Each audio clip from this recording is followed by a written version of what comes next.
It was a mess. So let's try to clap together. I'm going to say 3, 2, 1, and then clap. 3, 2, 1.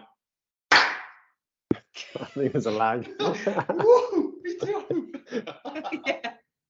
Welcome everybody to the most anticipated and probably famous podcast of the year. We're talking about Caravanserai, and that's actually the most famous podcast of the year. And the most anticipated time of the year is the Highland Trail 550. We're going to talk probably on the most loved race of all time, especially talking about the people that I'm going to talk with. And yeah, I'm here at the classic round of special people, especially in terms of really special. And I'm here with Beccy and here with Josh. And you know my name, I'm Stefano. Hi, everybody. Hey, Let's talk Stefan. Highland Trail 550. But first of all, A, how are you doing? B, where are you? And what's going on, people? I am doing really well.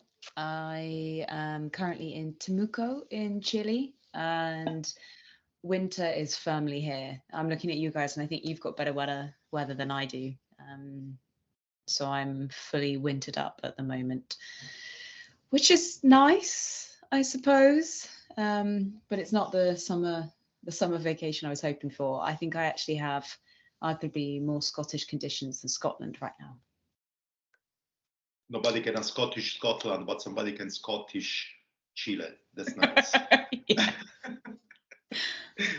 How you doing, Josh? What's up with you? I mean, you have really good weather. Here I have really, I don't know, it looks like Indonesia when it's foggy. So it's super humid, it's super gray. There it seems like better. It's finally good weather in the UK, and there's even meant to be good weather in Scotland this weekend, which is excellent. I'm currently in Cambridgeshire at home, and I'm driving up to Scotland tomorrow on the Highland Trail.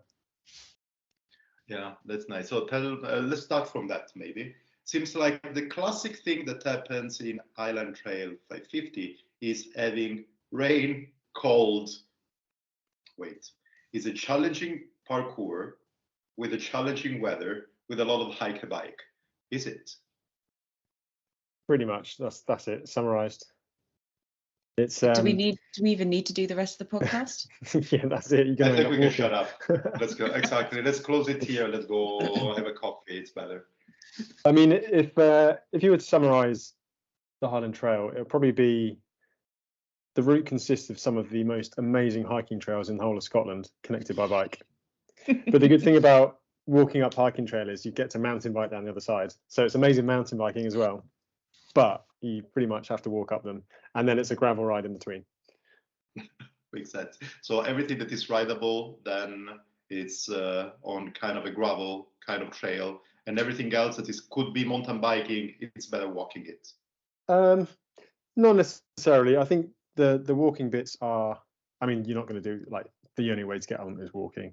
I'm thinking of Be Like Horn. We'll go into more detail soon, but we're talking kind of like steep grassy banks like that, and rocky steps, and just like, I mean, coming out of Fisherfield up the I can't remember what the sort of the mountain you cross over is, but you're basically like walking up a vertical hiking track. It'll be hard to hike up, let alone with a bike. But yeah, it's a funny one, the Highland Trail. It's most definitely a race of two halves, because the first half isn't. Damn it, Josh! Bad. That was my line. That was my line, and you stole it. Should have got in there quicker, shouldn't you? Damn it! That was the only original insight I had, and you have just nicked it. Well, essentially, I'll let Beccy tell you, because otherwise you'll get upset. Please, Beccy, tell us more. Josh is absolutely right. It's a route of two halves. I'm not going to cut this one, by the way, just for you to tell you. I'm not going to cut it, so please go on. Okay. Amazing. And the first half, Josh is right, is much more of a gravel route. A lot of it is similar to GB Duro, no, Josh? Pretty much identical, apart from, well, maybe the start bit's not, but the immediate start. But then as soon as you get to Fort Augustus, it's very similar. And then you, is it Ben Alder? I always get Ben Alder and Glen Affric mixed up. Ben Alder comes earlier. That's Glen the first Affric's one, at the isn't end. Yeah. Yeah. So Ben Alder, there's kind of like the first, the hint of what's to come. It's a hiking trail, but you can pretty much ride up most of it. And then you've got a really good, amazing mountain bike descent, and then you kind of basically reconnect with where the GB Duro goes. And it pretty much follows the same course till pretty much the most northern point. It is, and there's the point at which the riders will diverge from the GB Duro route.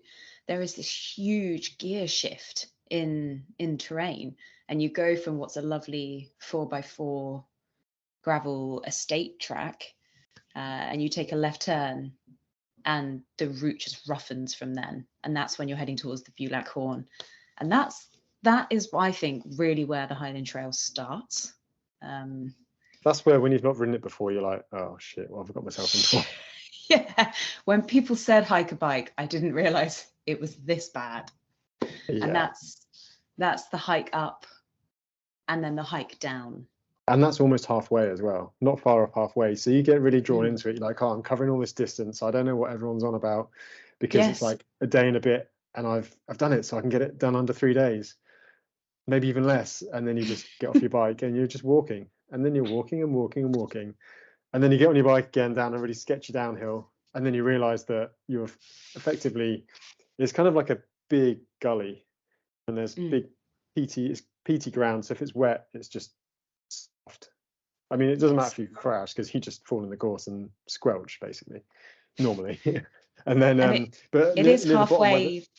It is halfway by distance, but you're right, it's not halfway by time. And when we say it's a race of two halves, that first half is extremely deceptive. And a quick look at the replay on Track Leaders will tell you just how much slower the return leg from the Bulac Horn is.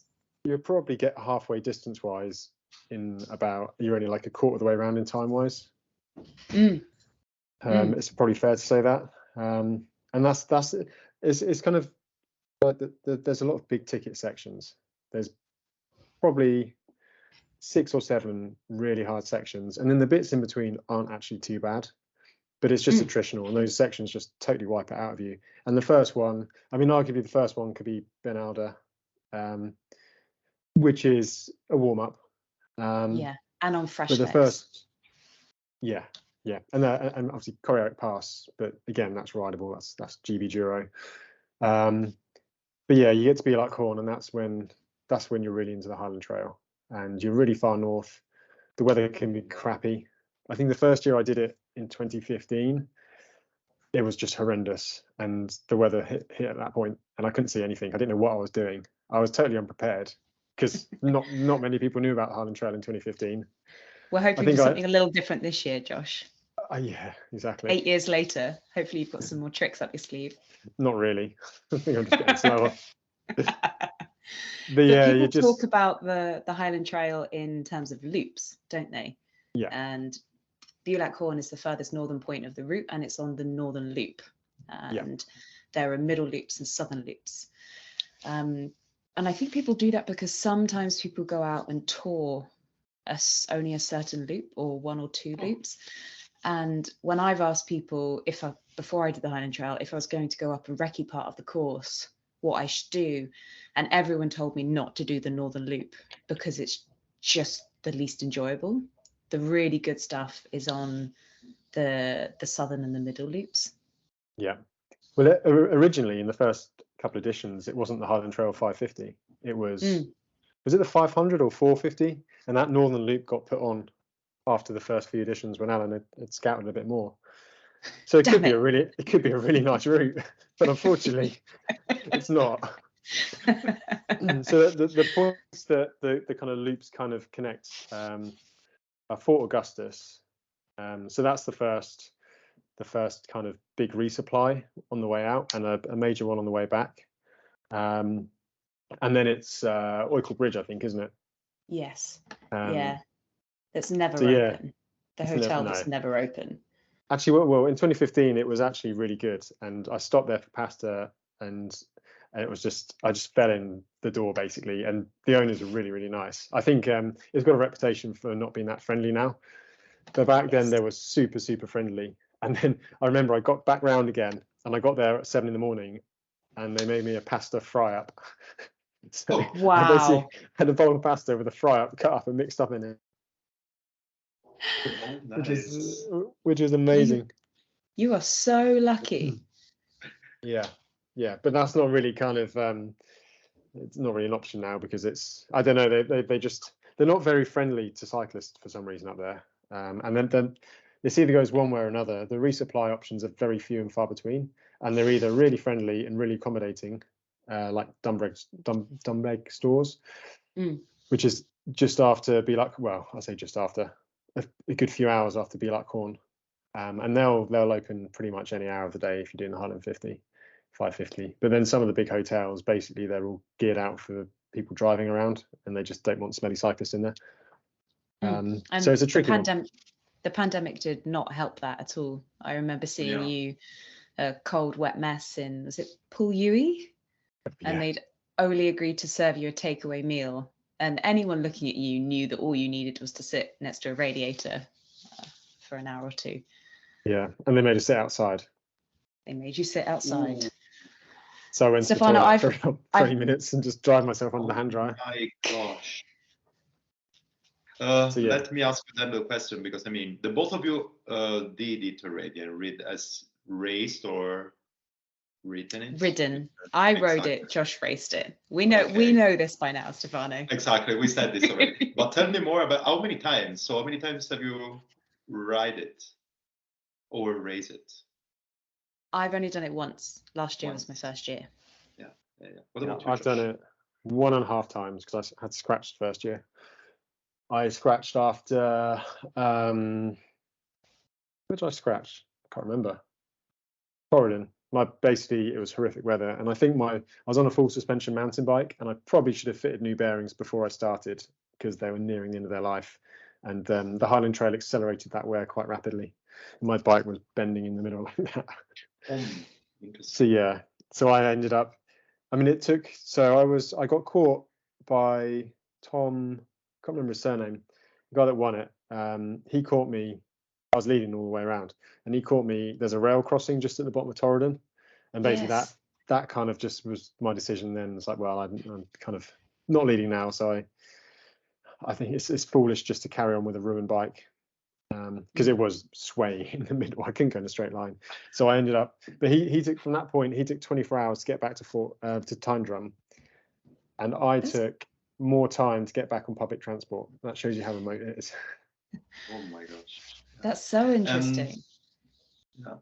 And then my second question is, people, I mean, you are quite familiar with the race itself and with the event itself, but everything that you're telling me is basically the first part is quite easy, enjoyable, blah, blah, blah. The second part is horrible.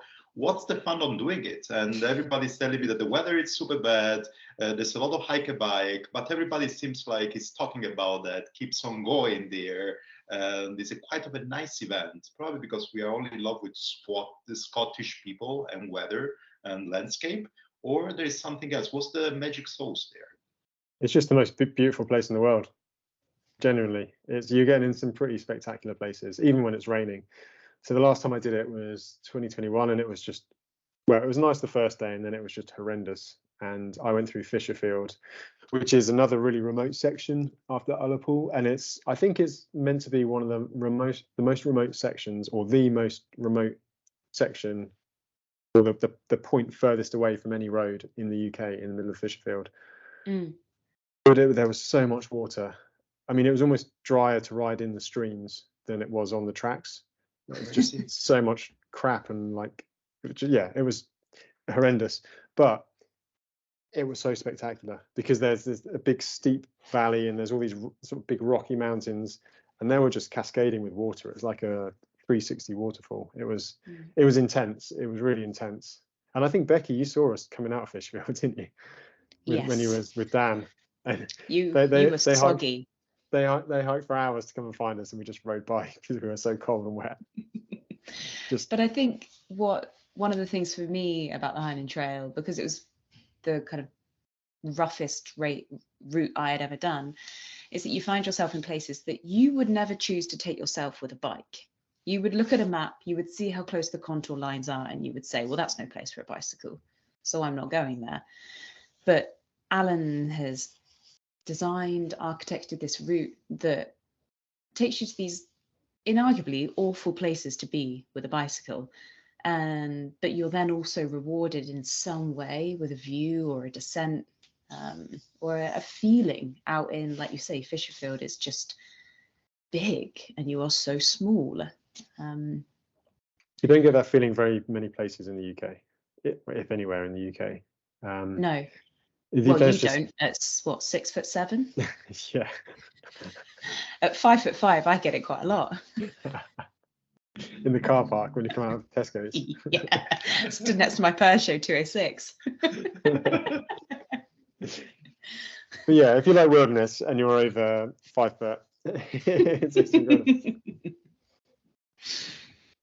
No, yeah. But there are some other. I was going to say, they're just we haven't talked about any of the other tasty sections south of Fisherfield, really. Fisherfield really is the crux of the route. And before Fisherfield is Ullapool, which is, I think, the biggest town en route. There is a 24-hour Tesco's. And I know Lee. It's Highland 24-hour. Yeah.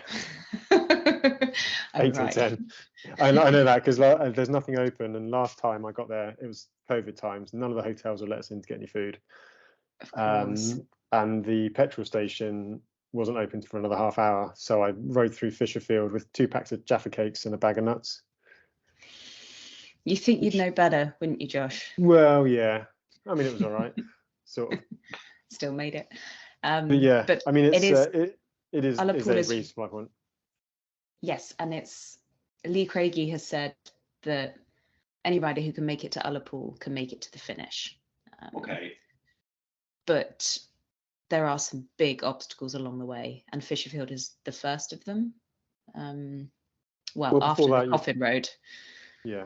Yeah. And you've got Leadenmore Traverse as well, which isn't super challenging per se, but it's mentally challenging because it's basically like a flat, draggy hiker bike with a perfectly good tarmac road parallel to it. Yeah, I mean, a lot of the routes like that, though. To be honest, I wouldn't. If you're thinking of doing it, don't study the route too much because you'll just get pissed off knowing you're taking 10 hours to do something that should take an hour. And Leadenmore Traverse comes just before Ullapool, and I know this because by the time I reached Ullapool, that was when I realised my ankles were in trouble because of a level traverse. Yeah. I mean, the typical thing on a Highland trail is the first time you twist your ankle, you think, oh, that really hurt. You know, I just kind of, I don't know if I'll be able to go on now. I've twisted my ankle. By the end of it, you're just twisting your ankle every 5 minutes. Yeah. And then spinning your cranks round, smashing yourself in the shin, kicking stuff. I mean, your shins just get totally destroyed. Your ankles get destroyed. Your feet get destroyed if it's wet. It's not very pleasant actually thinking about it. Yeah, don't do this, Josh. You're off Saturday. Yeah. I've done my hike training though. I'll be fine. There's obviously I live in Cambridgeshire, the flattest place in the universe, but there is a new motorway interchange by my house or close to my house, and there's a set of really long steps next to it. So I've been walking up and down the steps with my bike on my back. That's my training. Sorted. That's perfect to get you out of Fisherfield, really. Well, exactly, yeah. Just need some random rocks thrown at kind of really to make the surface really unstable, and someone throw buckets of water at me, and then we're laughing.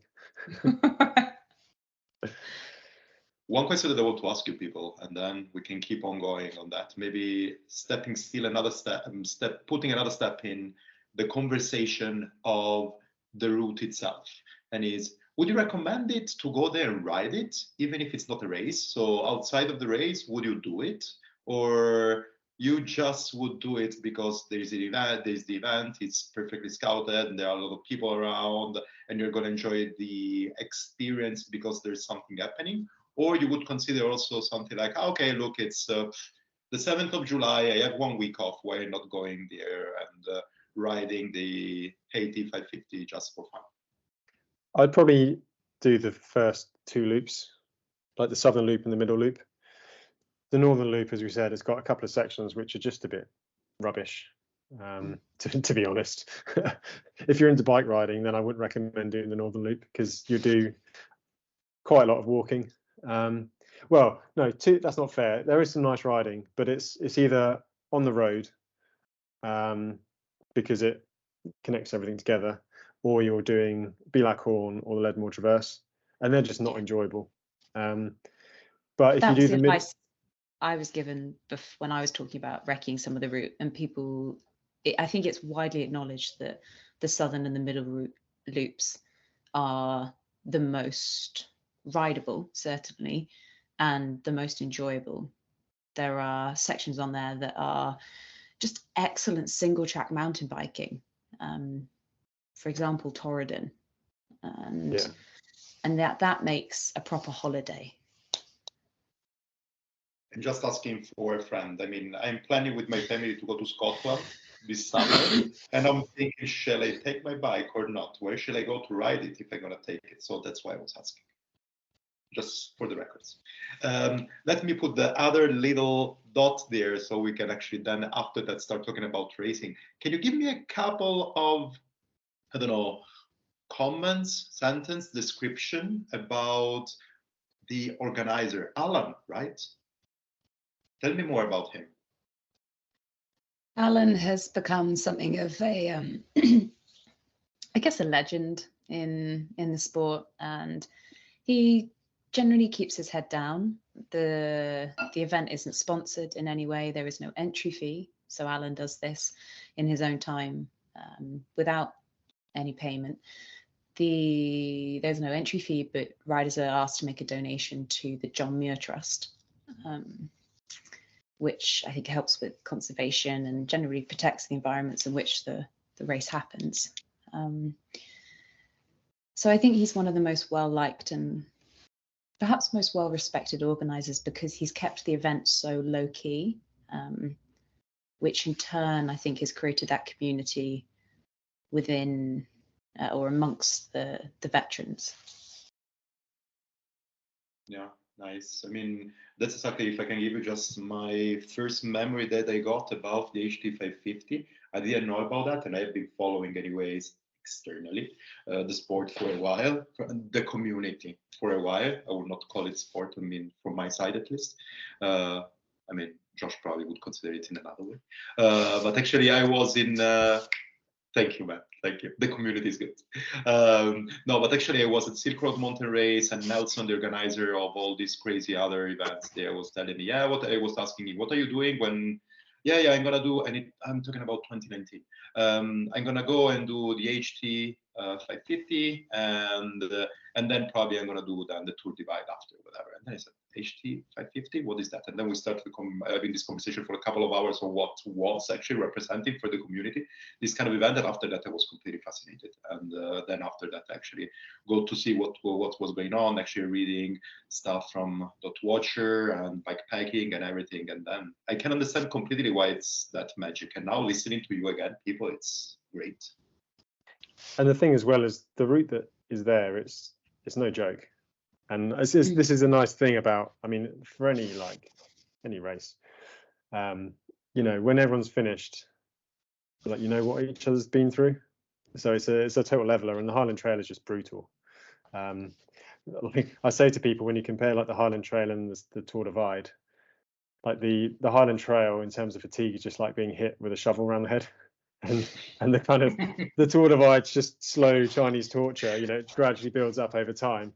Yeah. So yeah, the Highland Trail is just savage, and just getting around is an achievement, quite frankly, because there is no like soft options really. You know, the resupplies are the resupplies. It's almost harder to go fast because if you're going fast, the timings work that you miss a load of resupplies, or they're shut. There's not just a hotel you can bail in, you know, like on like TCR or something like that. Most of the time, there's not a lot of phone reception, and the weather's just changeable, and the terrain's slow. And if your bike breaks, you've got to mend it. There's no going to the local town to get spares. It's just hard, just hard, and that's it. So you know, it's an achievement getting around by anyone, regardless of how long it takes. That's crazy. That's very crazy. Let's go a bit more into the race, actually, because I'm checking here the amazing notes that, thanks a lot, Beccy put together. And actually, there is a question here that is quite interesting. And I will go actually quite directly on that. In your opinion, where the race can be win? I mean, we have the different loops and everything like that, but seems like actually it's not the easiest. For example, here I'm reading that down to Torridon is difficult to overtake anybody because of the race itself, of the route itself. But where do you really put all your effort, the hammer down, in order to get to the finish line first? Well, from my experience, so 2021, I was going fairly well, and I ended up leading it without kind of realising on the first day. This is the year Liam Glenn won. So Liam ended up catching me hiking up Horn, and we were riding together. We were together most of the way, stopped at Drumbeck stores together, and then he kind of, basically I kind of missed a turn. There's a turn off the road after Drumbeck stores that goes to, never remember the name of the town. Knockinver, yeah. That's where you start doing the Leadmore Traverse. And he basically put the hammer down there. So I think Leadmore Traverse is probably, if you're good on your feet, you can make a gap, because that's the first tough sort of long draggy section that I don't know, you could definitely get a gap there. And then you're kind of like through Ullapool into Fisherfield, and then it just keeps on coming. You get like a bit of a rest, and then you've got the it's a Tolly path, isn't it, out of Coolree, which is another just a very annoying section that takes a lot longer than it should because the road's parallel. But it's big slabby sections, and then it's just like rocky, boggy, on and off your bike, slow going. So it's just keeping moving and not cocking up, not breaking something, not breaking yourself. It's a consistency thing, but quite often when races are slower, like you see it in like, you know, road races and stuff and cyclocross, a slow, heavy race means the gaps are bigger, and the gaps can grow quite quickly.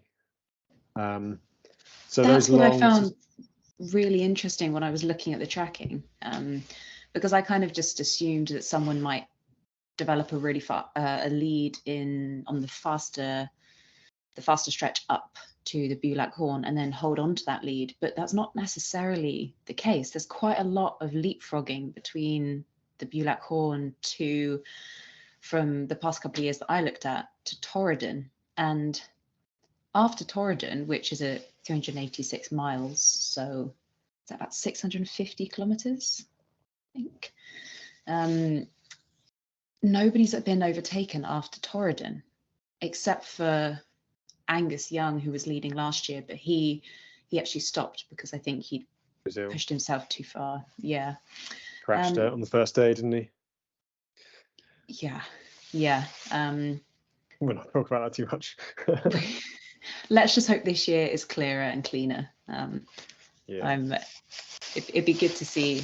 I'm looking forward to seeing Angus come back. But Torridon seemed to be a point of kind of no overtaking after Torridon, but that's right in the middle of some of the slowest stretches. And I was surprised, but I guess it makes sense that it's just harder to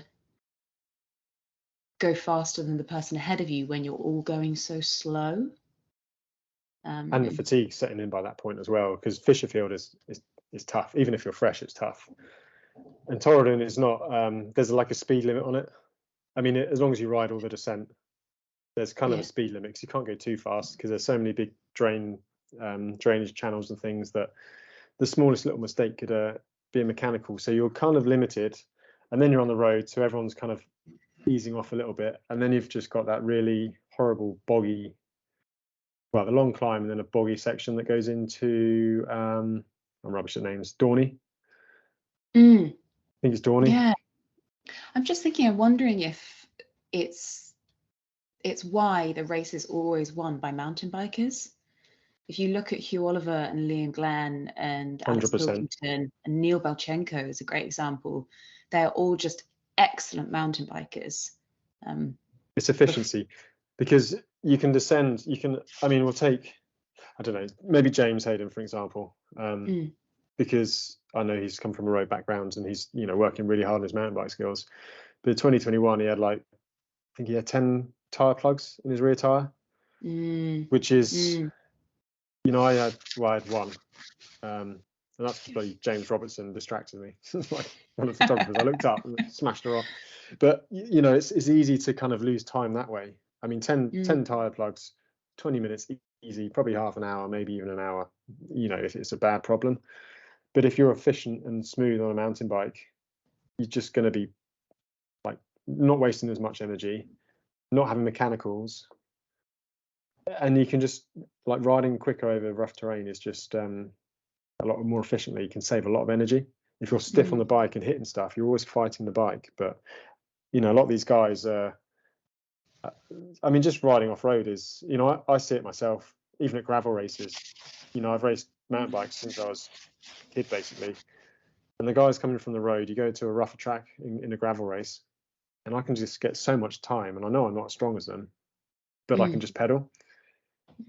Your point about being stiff on the bike, I think, is really interesting, because I am a roadie before I'm a mountain biker. And I know from experience, if you are tense and stressed at how kind of technical what you're riding is, you lose so much energy and so much confidence. Speed. And that's when mistakes happen, when you need to be relaxed. I mean, I noticed with moving through Fisherfield with Andrew Hutchinson in 2021. We were kind of like to and fro, but he kept pulling away from me on some of the more technical kind of, you know, there's a lot of on and off your bike bits on the way before you cross the lock. Like kind of little step ups and power things. And I think he rides that terrain all the time. And I can do it, but coming from Cambridgeshire, I'm not as efficient at it. And he was just taking so much time out of me on those sections. Even the hiker bike, I'm not the strongest on hiker bike. And he disappeared up the big sort of climb up and over. And, you know, I can't keep up on that terrain. And it's just practice, isn't it? And, you know, when you've got years and years of practice versus someone who's new to it, you're just more efficient. Perfect. And then probably we already mentioned so many of those, but let's go to the start list. And this year is kind of well packed. What do you think? Very. I think this is inarguably the most competitive Highland Trail ever. And that's in both the men's and the women's. We have the highest participation rate of female to male than we've ever had. So there are 62 riders on the start list at the moment. There are still a few days for things to go wrong. And 27 of those are female. So it's not quite the 50% or 50-50 male-female that Alan was looking for, but it's still excellent.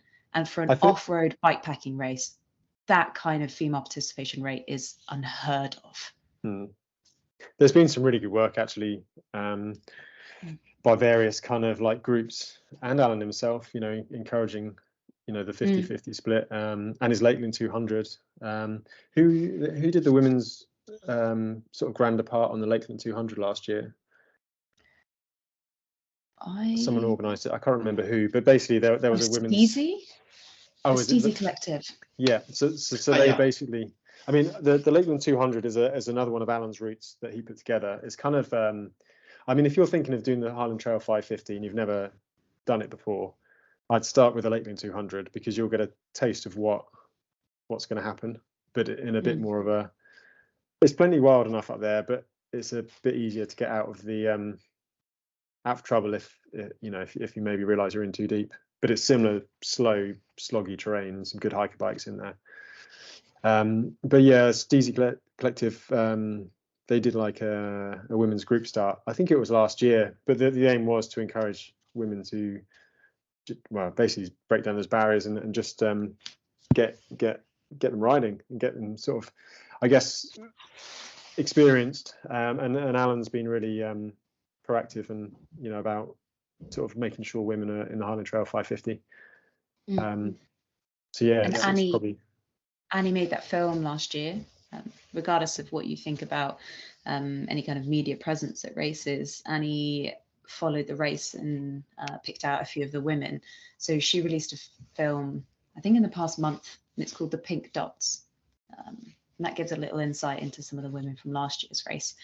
And I think it just touches on that conversation about visibility, which is really powerful. Yeah, but definitely. back to the start list. Well, let's start with the women, so as we're on topic. Yeah, yes, absolutely. I am adamant that Alan puts the riders down in the list that he thinks they'll finish in.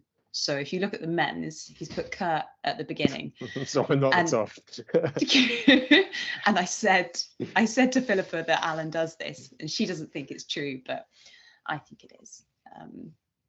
So there are a couple of women on here whose names will be familiar to a lot of people who followed off-road races in the UK before. And we mentioned Philippa Batty and Alice Lemkis, both the GB Giro veterans. There's a Molly Weaver on the start list as well, who is possibly more of an unknown quantity.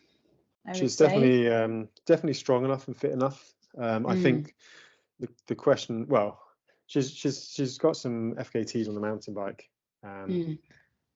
but I don't think until you've got to the Be Like Corn you really know what you're coming in for. So I think any first timer on the Highland Trail, generally speaking, there probably are a few exceptions. Getting round is got to be the number one goal. Sure. And Molly, I pick out Molly Weaver's name because she's a former professional road rider. So I would say she is inarguably the fastest woman on the start list. I would expect to see her right up there on the first half, distance-wise. Yes. Then I guess the question is, well, what's her appetite for hiker bike going to be like? Because we know people like Alice and Phil absolutely love it. So yeah, it'd be interesting to see. And once the rough stuff really starts, I think we might see a rider like Isla Roundtree make a Has she won it before? I think she has finished first female before, and she did it on a single speed. And she's won like Three Peaks Cyclocross loads of times as well. Right. Her and Annie Lee would probably be two of the most kind of experienced off-road bikepackers on the list. We do have to give, I'd like to mention Katie Strempke's name. She's a US single speed rider, and she's a veteran of a few of the trail races in America and the Tour Divide as well. So it'll be interesting to see how, similar to Kurt, actually, how an experienced off-road American racer will fare in the Highlands, because the Highlands are very much their own beast. And if your experience is the desert of Arizona or Colorado, this will wear you down in a different way, I think. Yeah, although the weather is looking fairly decent, which can be a factor. So, I mean, it's a different Highland Trail when there's just forecast a few showers here and there, as opposed to torrential rain the whole time. So that's certainly going to favour, those kind of riders. But to be fair, I think both Katie and Kurt, I mean, they're both super experienced. Kurt's won the Tour Divide, for God's sake. So it's there we go. There's also two names on here I wanted to pick out, Taylor Doyle and Tamsin Dewar. They will be doing it plastic free, or single-use plastic free. So I believe they'll be dehydrating a lot of their food and then rehydrating it on the go, akin to your GB Giro 2020 effort, Josh. They'll start with a lot more equipment or a lot more supplies than other people, and then they'll be avoiding buying anything with any single-use plastic. So the little bars of Snickers and M&Ms and Jaffa cakes that we rely on, Josh, they'll not be allowing themselves. I mean, it's an interesting thing to see. I mean, just to highlight what you end up using, because I mean, I can't think of anything I'd buy on the Highland Trail apart from maybe some apples or something like that at one of the supermarkets, but they probably come in a bag anyway that isn't wrapped in some kind of plastic. Exactly. And Taylor and Tamsin will also be taking time to sit down and have meals in the very few restaurants and cafes that there are. So there's a really, really good piece of the Radavist about the what's it called? The Plastic Resistance Ultra Distance, I think, is the name of of Taylor's initiative, and they talk about how much plastic you can easily and mindlessly produce when you're racing, and actually how inexcusable it is. Given it was interesting, just on that point. So Tour Divide last year, I think it was Tour Divide last year. No, it wasn't. It was just the Rhino Run. So I was third or fourth for that first kind of. I did 4 days, I think, of it. But every single gas station you got to, like the bin outside, was just full of water bottles because we had to take so much water. I get there and they'd just be overflowing with like the 2-litre bottles. And you kind of don't realise yourself when you do it individually, but then when you get there and you're not the first one in that gas station and it's just full up, you're like, Jesus, I mean, like, I'm one of the first through from the rest of the field. So what's it going to be like in a few days? And then Tamsin and Taylor will also be carrying their rubbish home.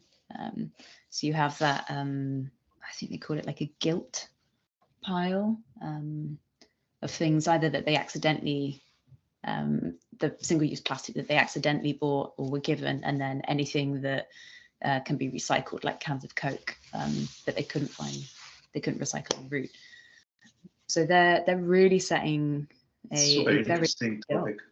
No, it's absolutely super nice. It's a super great initiative and really, I don't know, lights on a good spot on what, I mean, of course, all the riding that we are all doing and whatever, actually how we can be done better and whatever we're producing, even just not racing, but riding, but also racing in this way. It's crazy. It's incredible. Super nice initiative. And I think that's all. Well, there are 27 women on the start list, and we can't talk about all of them. Yeah, I mean, a few names. I know Jamie Wilson did some GB Duro, so she'll be relatively familiar. Beast. Jamie Wilson is probably one of the fastest women there, but she only swung a leg over a mountain bike in the past couple of months. So I think, like you say, well, she lives in the Lake District, so I think she'll have a bit of the kind of big mountain experience. She was impressive on GB Duro the other year, so she won't be totally out of her depth. But I mean, like we were saying earlier, until you get to be like Horn, you don't know what Highland Trail is really. It just, it's a steep learning curve. Jamie is one of the women who openly races against the men. So when track leader starts, you'll see the blue dots and the pink dots. And I don't think Jamie sees those colours. Jamie just sees her next target. So I'm really looking forward to watching Jamie race, actually. I'm looking forward to seeing what the mix in the top 10 is. Yes, it won't be all men. 100% won't be all men. No. And the women, I think what's really interesting about the women is it feels a little bit of an experiment, because in the men's race, there are multiple men who've won off-road bikepacking races before, but none of these women really have. So the women's field is completely wide open, but it's still stacked. Yeah. And what's the Lee's record for women? Is it 3:20? 3 days, 20 hours, or 19? 3 days, 20 hours and 53 minutes. And I think we've done it. We've pulled the women's category away from the overall. But when Lee did it in 2018, she came second overall. And to put that into perspective, her time over the past, 19, 21, 22, over the past 3 editions, only 9 riders have ever gone faster than Lee. Well, I was going to say that the record is Neil Blechenko, and he's 3 days, 10, basically 3 days, 11 hours, isn't it? Just under. And Liam Glenn, I don't know if Lee was on a course close to Liam's, the 2021 one, or when Neil did it, because it was slightly longer, or is slightly longer now. But I mean, there's not much in it, is there? No, Lee Craigie time is categorically fast in an overall sense. Yeah, and she's just so good at the mountain biking and just being outside and hiker bikes and stuff. Right, she's Scottish. She lives and breathes these mountains, right? Exactly, and that's what makes a difference. It's not just a cycling race, is it? It's far from it. It's almost a mountaineering race at times. and everything that Absolutely. entails. And we could talk about the records now, but I think if we highlight a few of the men's names and then Especially mention a few of start. the records. I mean, yes. Everyone. I would say that probably yes. Let's move with whatever we have in mind. I think that actually we can also talk about the records. But yeah, let's move with the men. And then I'm going to actually pick up the records in a minute, even if it was super important to put things in perspective. And I mean, highlighting the fact that, of course, we have a super close split and everything, but it's not only in terms of participants to the event, but also to potential winners of the event. And that's amazing. Well, should we just go down the list and tell everyone what they've won? Yeah, also because they're all good. They're all good. Because I mean, Kurt Schneider, Tour Divide. He set some FKTs. I don't know what other events he's won, but he's won a load in the States. But I mean, Tour Divide is the one, isn't it? Angus has done the Highland Trail loads of times, GB Tour loads of times. Won various events. Did the European Divide Trail last year. Yeah. We just have to hope that Angus doesn't go out too fast again and bury himself into a hole. Yeah. He's going to. So it's Angus. I'm going to send him messages saying, we know that you're going to do it, so keep on doing it. Angus knows he's going to do it. He says, oh, well, I know I shouldn't. I know I'm going to. Okay. But there we go. So then we got third on the list, Sofian Sahili. I mean, last year he won Tour Divide and Silk Road, 2 times winner of Silk Road, plus everything else. James, 2 times TCR winner. Manu Catrice. With James Hayden, how many times has he lined up at the Highland Trail? He's 2 or 3. No, 2. He did it in his first off-road sort of forays was 2019. I think 18? it was 19. 19, yeah. I think he got his eyes open quite quickly about what off-road racing is about. There's a great video, isn't there, that he posted on his Instagram, and he very tongue-in-cheek talks about how he is a road racer and it's his first foray into off-road racing, and he follows a rider through something of a stream and just goes straight over the handlebars and completely goes like head over handlebars. That's a tough lesson to learn, isn't it? But like you say, he's a much better mountain biker. We've all done it. Yeah, and he lives in the Pyrenees now. He's doing the stuff every day. He'll be strong, and he knows the route fairly well, and is quite stubborn and determined. And he's going to keep coming back till he wins it. So, you know, he might just end up doing the Highland Trail forever. Or he might just win it. I mean, he was, when I last did it, 2021, he was 3rd. Yeah, and he'd had an issue. I think he said he'd let some of his kit get wet. So there is a lesson that he could have learnt. And he's probably a better bike rider now, because he, like I said, he had like 10 plugs in his tyre. I passed him on Ben Alder and he'd snapped his valve off, which was just... So, I mean, little mistakes can have big consequences. But yeah, you can't rule James out. Manu Catrice in 5th. He was 2nd at Tour Divide last year. Josh, he hasn't come 5th yet. He's just rider number 5. Number 5, sorry. 5th on the list. Well, I hope this isn't, because I'm like 9th on the list. It's not bad. It's not bad. To be fair, it's still quite a good result. Andrew Hutchinson, he was 2nd in 2021. Rich Rothwell, well, we should talk about Rich and James. So he rode the Highland Trail last month with his son James, who's 11 years old. That was his school Easter holiday treat.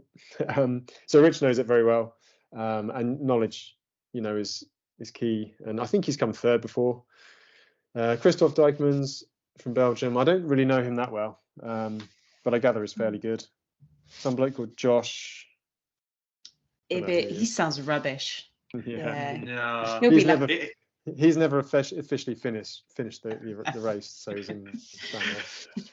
I hope that this time he can at least record some voice messages for his crowd. That's the most important thing. I hope that he can learn fast how to use a phone. Then everything else will be okay with me. We'll see. And then go down there. I mean, there's just endless names. And Andrew Stremke from the States. Again, I don't know too much about him, but you know, I imagine he's fairly experienced. Alan's on there. He must have done it how many times? Nearly 10 times. I think more. Wow. But he has scratched a time or two, I believe. So he's not infallible. No. But The thing is, he knows what's coming up, doesn't he? absolutely. Yeah, and then even going down the list further, there's like people like Carl Hops, again, another sort of GB Giro vet. Who else have we got on there? There's a lot of Brits on this list, isn't there? Yeah, well, Danny Lane was fifth in Tour de Divide last year. Don't know how he experienced his mountain biking. That was Danny Green. Oh, is that Danny Green? Yeah. Oh, I don't know what I'm talking about then. I recognise the name though. Yeah, I think he works at Restrap. Ah, okay. Oh yeah, of course, that's why I know the name. I'm getting the two confused. Anyway, getting in that top 10 is a hell of a ride in either the men's or the women's field. Absolutely. And I mean, if you can get the top 10 out of everyone, then you're doing really well. I think a lot of guys will be saying, "Oh yeah, I got top 10 at Highland Trail," and afterwards you'll be like, "Oh, was that overall or just in the men's race?" Yeah. It'll be interesting. I think it is such a competitive field that experienced that you almost have to hope for your competitors to make a mistake, because simply riding away from anyone is going to be so difficult. But that's the Highland Trail. You know, you don't ride away from anyone.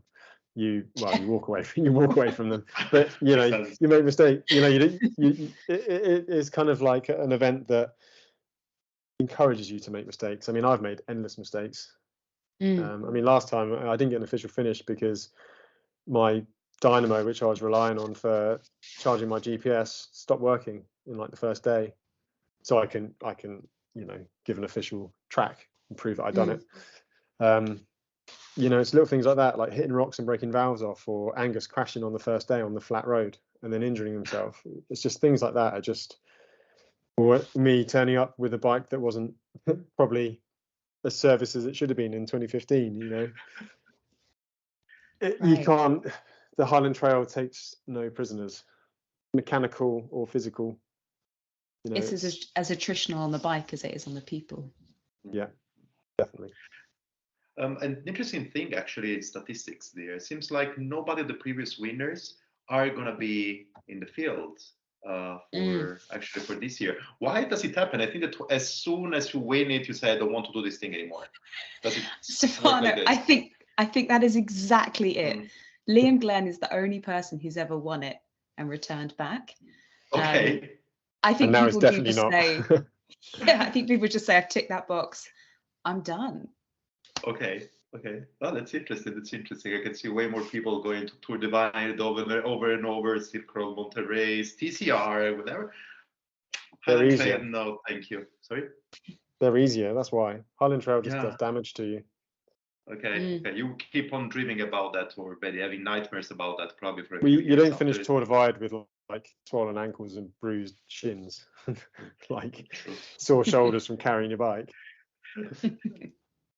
No, but let's talk quickly about records then. I mean, we already mentioned Lee and actually her record that is quite, high in the classification for the both categories. But then we have also Neil. Also, his record is quite probably incredible. And and we have also this amazing category that is single speed. Can you tell me more about it? I am going to ask you these questions in a second later. Let's talk about first the records, and then I'm going to ask you what's going on there with single speed and HT 550. I knew you'd love the single speed bit, Stefano. It's the part. Usually, the single speed part is usually the most fun part all over the sports. I mean, cyclocross, single speed cyclocross is where usually people party the most. I was talking about drinking. No, I was talking about partying. And then same thing. I mean, you usually cheer the most of the people, the more you can, people that are taking part of bikepacking events, single speed. But Highland Trail 550, what you know what I mean? So I think before we talk about the records, we kind of need to caveat that any time on the Highland Trail is at the mercy of the conditions. That's both the weather during the event and the weather leading up to the event. Also that the route has slightly evolved over the years. So we do compare records, but no year is the same really. In relation to the conditions, I've heard that not only does the weather look good for the duration of the event, it's been stellar for the past month. So it is Don't dry. say it, Beccy. Don't say it. So I look forward to the heavens opening on you in Fisherfield and seeing a drowned Yeah. rat. Yeah, well, I mean, I think I've had it as bad as you can get in Fisherfield. I mean, last time it was so bad that the locks normally go a certain way. There's two locks up there, and there's a big kind of, so it's kind of a river between the two, almost a short river, and you normally have to wade through it. But there was so much rain the last time I did it that the lock that's normally lower than the other one filled up so quick that the river was going backwards. It looked like Crazy. No way. And there was so much water coming down to the off the descent through Fisherfield. You come down this amazing mountain bike descent, and there's a causeway across some more locks. And I remember at one point there was such a massive waterfall, like coming off the rocks and smashing onto the track. And I was there with Andrew Hutchinson, and it was just like, you know, when you know that you're doing something really sketchy and really dangerous, Yeah, and you definitely not tell your mum you've done it. No, but Fisherfield is a point of no return. There's nowhere else you can go. And you're on these super sketchy rocks, committing.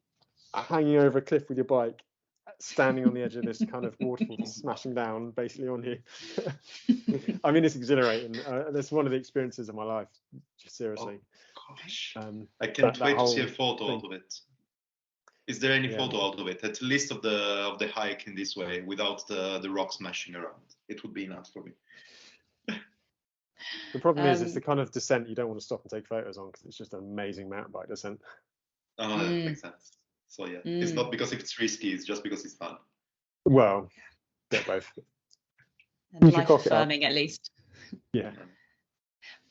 But so back to the records. The current overall and men's record is held by Neil Belchenko from 2017, which does make it quite an old record.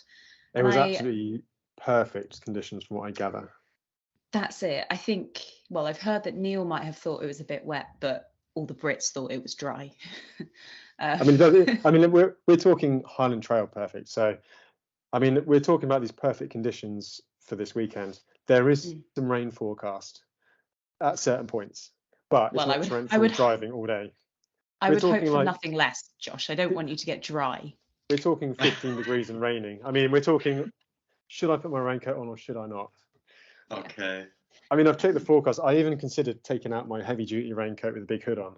And then I thought, no, that'd just be stupid. So then you'd be chancing it. I would be chancing it.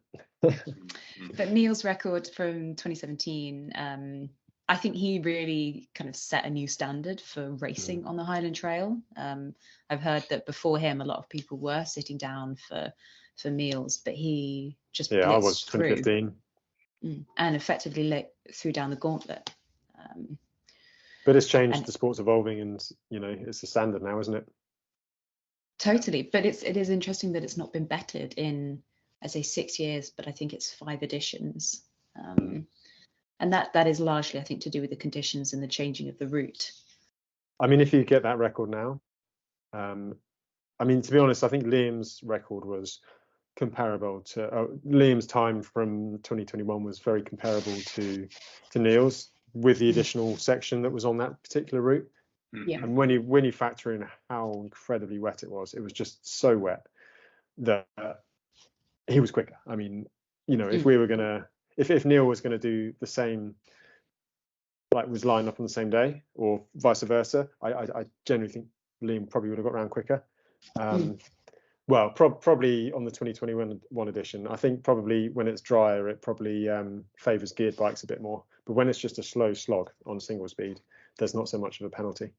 Which basically it makes this year really interesting because the conditions are prime for a record-breaking ride. This would have been my question, exactly. But the route is slightly longer. Or slightly slower at least. So Alan has said that there's an additional section in Loch Mastack is at least an hour slower, and then there's a slight change around around the Great Glen is hillier and slower. So it'll be interesting to see whether they balance each other out, the good conditions and the slower route. I think if you're if you're getting 3.5 days, then that's a rapid time, generally speaking. Anything below that is exceptional. Well, Even I on want the to see a 4 days. record-breaking ride. I want to see Alright. it, Josh. So I'll try. just you're not coming back until you've got under 3 days, 10 hours. Looks like I'll be living in Scotland forever then. Yeah. I don't think it'll be me if there is a record ride. I'll just put it out there. But what I think is the question we should be asking is how many riders will break the record this year, not whether the record will be broken. There'll be a lot under 4 days, a hell of a lot under 4 days. I think the sheer Top 10 level under 4. of competition will push the times down a lot. I'd almost say top because 10 within 4 days. I mean, last year, 2021, I mean, I had my issues and ended up stopping to charge stuff a bit and had some longer sleeps. And I got in 4 days, 15 minutes. I was really peed off, actually, because I decided to stop and eat my last sandwich coming off, what's it called? Devil's Staircase. And that's probably about a 15-minute stop. No way. I would have loved to go under 4 days, but it didn't count anyway, so it makes no difference. It's okay. No, but that's the thing. I mean, probably it's going to be for sure the condition, but mostly because with this lineup, people are going to really push each other in order to get the best out of themselves in order to win it. Because, I mean, it's a huge achievement. I mean, we've been talking about a lot of races, but Highland Trail 550, it's kind of something that you want to have into your so price established room. now as well. I mean, it's when was the first edition? Was it 2013 or something like that, or earlier? I think a few years earlier, but it was so low key initially. Yeah, I mean, when I did it, it was still like super low key. There was like 25 people in 2015.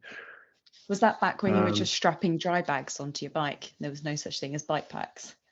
I did have some packs. No, I missed that section. But I think that's what it was like.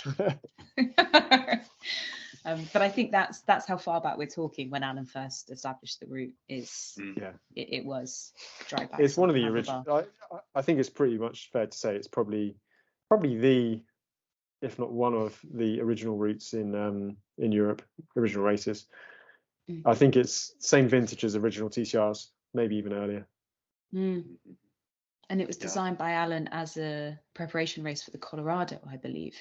Yes. So it was born out of America's off-road racing scene, really. I'm going to look it up now. Talk amongst yourselves. But Stefano, we can talk about the single speeds. Can we talk about single speeds? Why is this happening? Tell me more about that. I mean, I got already an answer at the beginning of this call without the recording on, but probably we want to know it now. If for perspective, we've mentioned about Liam Glenn, who won in 2021, and he set a new single speed record in 3 days and 11 hours. And that is less than an hour off of Neil's time, which I think really he was. And it's slightly different with Liam because he's such a good runner, and he's so comfortable on his feet anyway. And such a good mountain biker. And such an excellent mountain biker. Not only was his bike single speed, it was a rigid. And he can win road races in Belgium. So, I mean, the perfect combination. Liam is an absolute animal. Completely. So I think that's his win on a single speed is probably testament to just how much time you spend off the bike. Absolutely. Yeah. He walked past me when he overtook me. Were you on the bike? No. I'm just really crappy at walking. I think that's the first. Sorry, just going back. The first records are 2013. Okay. Maybe there was a bit more of an unofficial one before then. Could be. So yeah, 2013. Won by Aidan Harding, followed by Ian Barrington, who were kind of some of the original. Aidan Harding's got second at Tour Divide in one of the early editions. Ian Barrington's done a lot of the Welsh stuff, those kind of events they have out there. Can't remember what they call them.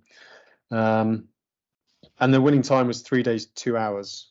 But that was when it was the Highland Trail, probably 400. Yeah. or Yeah. 450, 400, I think. That was when it was just the southern two loops. I think 2014 was the first time they put the additional loop in. Cool. Yeah. That's 4 days for the win. But so yeah, interesting then. Single speed, it means that basically as soon as you jump on a bike, you don't really need gears. The only gear that you need is basically your feet. Yeah. You've got walking speed or riding speed when you're in a single speed. But I think we've got, because we have the bikes of the Highland Trail and Dot Watcher, I think we have some of the most single speeds we've ever seen. I believe there'll be 6 bikes, including 2021's female winner, Annie Lee, and Katie Stremke. So I think there'll be an exciting battle for the record there. But the current women's single speed record was set by Gemma Baird, and unusually was set outside of the Grand Depart. It was on a 90T, which is quite unusual. Normally you need the thrust of a pack behind you. Yeah. But admirably, Gemma Baird did it all on her own. Okay, yeah, it's very interesting. So, well, talking about then bikes, let me start with this question, even if people want to listen more about that. There is a podcast dedicated to that. What bike are you going with to the HD 550, Josh? So what bikes are you going to use? Fully or hardtail? I don't know, rigid or gravel bike, whatever. So I'm using the Mason Raw, which is like a hardtail mountain bike, 29 inches wheels, 120 mil travel. I used it in 2021, so it's the same bike. It's had a respray since then, and I've kind of learned a few lessons about what works and what doesn't.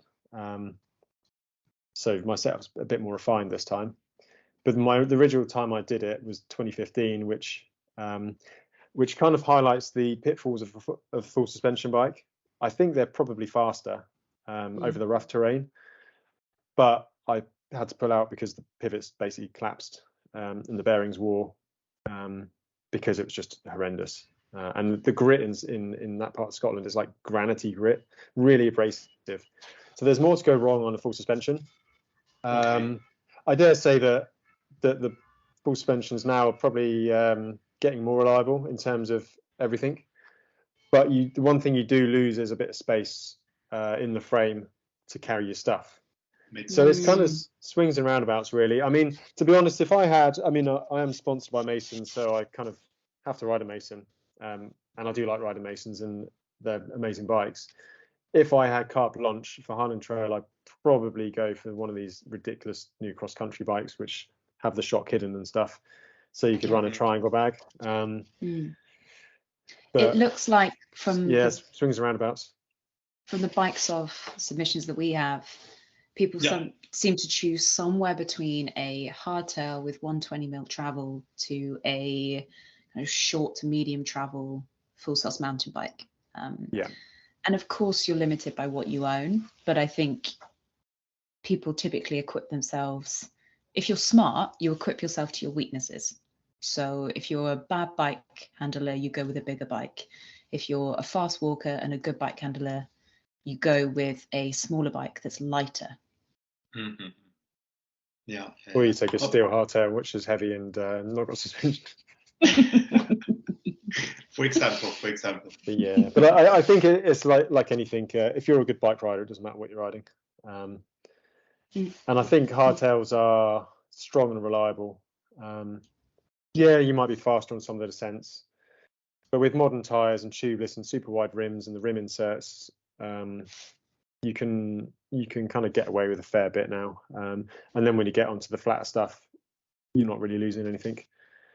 It's also a matter of modern mountain bikes right now. I can tell you that probably a 2023 hardtail mountain bikes are way more capable than your 2015 full suspended mountain bike. That's what I believe at the end. It's also a matter of geometry and everything like that. Possibly, the geometry is way different. So the geometry on my Mason that I'm riding now, basically it's super long and quite slack, really stable under load. And I was running a Santa Cruz Tallboy, one of the very original 2.9ers, and riding that, it's feels like riding a road bike. in comparison. Yeah. So yeah, you're right. I mean, geometry's changed and things have progressed. Yeah. But The also good the other benefit side. of having the long wheelbase is that when you're super tired near the end and you've got all the gullies to jump over, you don't have to. You can just sort of wallop over them. And by the time you lift the front wheel, and by the time you put it on the floor again and decided to lift the rear wheel, you've not actually hit the gullies, which is quite good. No, but yeah, it seems like it's super diverse anyways, what people are going to bring them there for as a bike and everything. But for sure, another thing that it was a super great point, the one that you were actually talking about, Josh, and it was about the fact that you need a lot of space. You need some more space than a full suspended mountain bike because of the things that you have to carry. How many things people are usually carrying to the HT 550? Maybe this year is a bit different, right? Because I mean, it seems like the weather is going to be drier. And I will never say dry because I come from the south of Italy, but drier than usual in Scotland. But still, I mean, you still need to carry a lot of things in terms of food, in terms of gears, in terms of I don't know, extra layers. I think you've hit it nail on the head. It depends on conditions. So I've changed my kit a bit this week, having seen the long-term forecast. So I've taken a warmer sleeping bag out, maybe not taking a full down jacket, maybe just a like insulated vest, not taking full rain trousers. Yeah, just paring it down a little bit, hoping that the weather doesn't change between now and then. But having said that, I will be taking all my rain gear up to the Tyndrum, and then if the forecast changes beforehand, I will be putting it in. The only way I could save space at the moment is maybe not take a full-on hooded rain jacket and take more of a rain cape that's a bit lighter. But I don't know, it's Scotland, it can change. So you got to roll the dice sometimes, and that's one thing I'm not willing to kind of risk, I don't think. No, not compromising on that. Food, though. I know people that you love this next topic.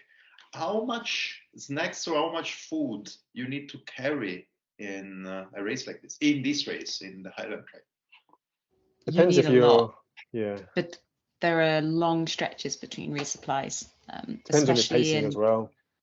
Yeah, like you say, if you go too fast, you almost shoot yourself in the foot. You get penalised for going fast. If you're going at record pace, then you miss a load of resupplies. One of the final kind of resupplies before heading into the depths of the Northern Loop is Contin.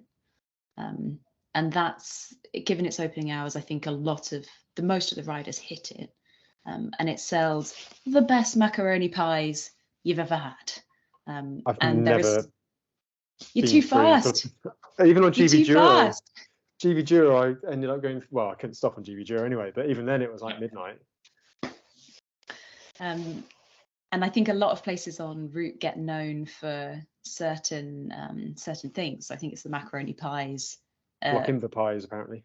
Contin Lock-in-the pies are also again renowned. never made it in time. I mean, if I was slightly quicker, I might get one, but I'm too slow for the Lock-in-the pies, but too quick for the Contin pies. So it's interesting then, because you must then have to carry more food than some of the people half a day behind you. I'm starting with quite a lot this year. Mm. Last year I rode all the way to Dunbreg before I got resupply. And then I didn't resupply until you saw us at Poulouis. Yeah. And then I didn't resupply again until Dorney. And then Fort Augustus, and that was it. That's not a lot. Wow. I got very skinny. So I'm taking a lot more like high calorie, kind of like racy, foodie stuff this time, just to avoid that situation, because I think my bike will be heavier for the first day or so, but that's the easier terrain. But I don't want to be in the situation where I have to go through Fishfield on 2 packs of Jaffa cakes again, because it's not sustainable. Yeah. Because then it slows you down the other side when you get to Poulouis, because you want to. I raided the shop, and then I went for fish and chips at the pub, and that's like hour and a half gone, just like that. Absolutely. Yeah. And if I'd have carried on, I probably would have got the petrol station in the next town. I can't remember the name, before Torridon. Yeah. So, but I was too tired to.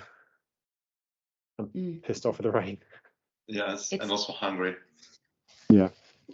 So yeah, I'm taking more.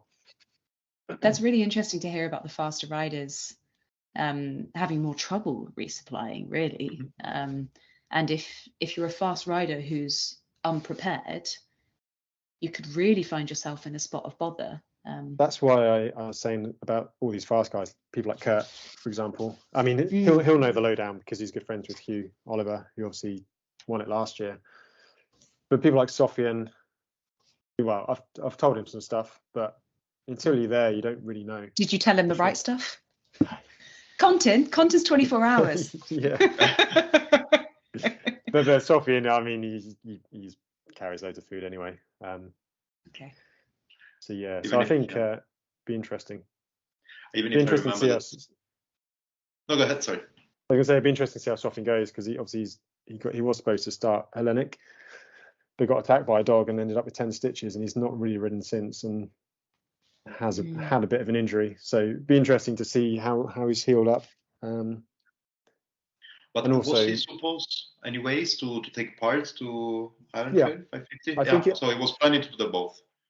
I think Sofian appreciates that he probably isn't necessarily going to be able to challenge for the win because he's not that experienced at mountain biking.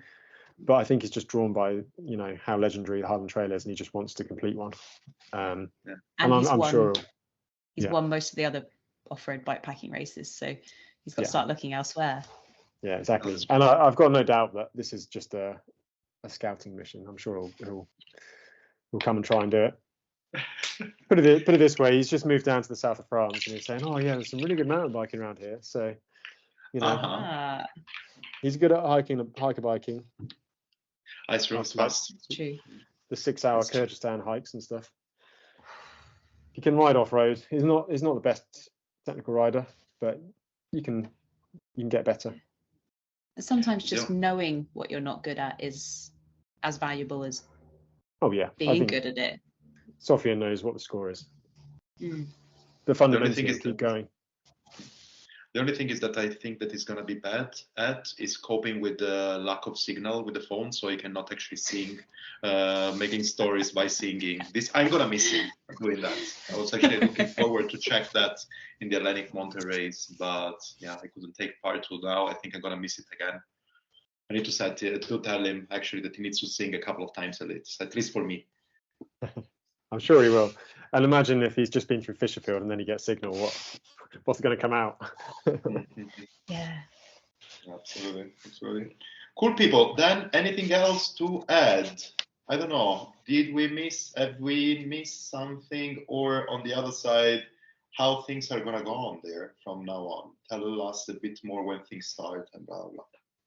So we're talking on, Wednesday.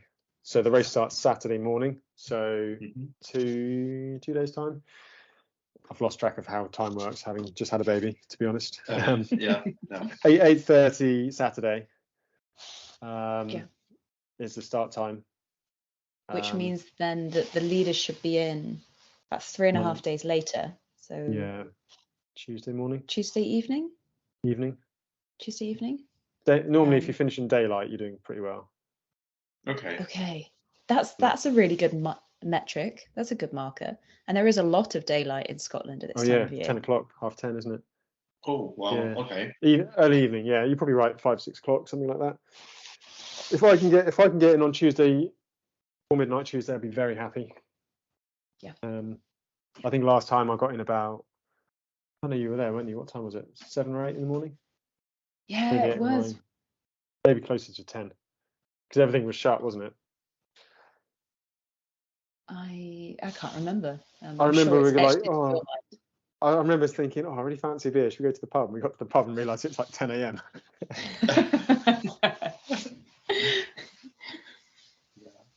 And Dot Watcher side of the world, what is going to happen there? It's already something live, Beccy. Yes, so I'm working on the preview at the moment, and I'm hoping to put that out tomorrow. I'll be writing the commentary, and I am really excited. We all are. For so many reasons that we've talked about. I am really hoping for a record-breaking ride. I've probably mentioned it enough times, but I really want to see that record fall, and I want to see multiple riders go faster than Neil's time. think it's the year for it, isn't it? Definitely. Everything's definitely. lining up. Well, that's the angle I've gone with. So I'll be mightily embarrassed if no one does. But yeah, we'll be doing commentary on Dot Watcher. And there'll be a Bikes of the Highland Trail coming out later this week. And there are some really nice bikes on there. I just sent you mine, by the way. Thank you, Josh. That's one of the parts that's one of the parts that I enjoy the most. I have to be completely sincere. Probably my nerd part, a bit more voyeuristic part, more than the racing part. That's the part that I like to see. Of course, I like to watch nice bikes, but on the other side, I like to see what different people, what different decisions are taking. I love it. Definitely. And there are many ways you can go on the Highland Trail. I haven't seen a gravel bike yet, which is interesting. There's normally a token gravel bike. There's but normally maybe they've one. learnt their lessons. Yeah, I think the word's out now. Yeah, that's what we said at the end of the day. It seems like there are not so many newbies this year. So, and because social network is there and people are talking about that. And anyways, the race became quite notorious now. Probably I believe that people learned hardly the lesson that gravel bike, let's use it for something else.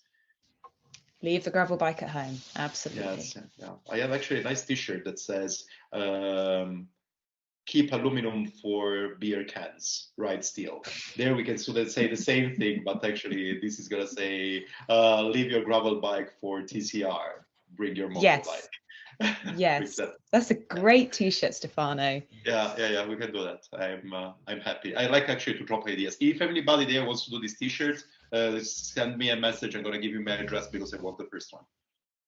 This way. Cool, people. Yeah, on my side, on the BroomWagon side of the world, actually, we are gonna do, let's see, but we are planning to do a little kind of mini series with the shorts with Josh telling us a bit how he's actually working around and getting together with the race, some talks with people. I'm pretty sure that Beccy's going to be there as well, and some random things like the time at the Atlas Monte race last year when I was struggling around in order to get some good lines and some good voice messages to understand how the race was going for Josh. Something similar is going to happen. I don't expect to be completely smooth, but I expect to be completely entertaining. So it's good. Cool, people. Then I would say that we can wrap it here. What do you think? Sounds good. I'll go and carry on unpacking and repacking my bike. Makes sense. Bring a nice jacket. You are gonna need it. It's definitely. Don't worry. We don't want a voice note of you shivering cold, Joshy. Maybe we would like to, but let's talk about it. People, thanks a lot. And down there is everything that you need to know down in the description. And if something is missing down here, just give me a shout and I will be sure not to be missed next time. Thanks for the chat, people. Cool. Thanks, guys. See you soon then.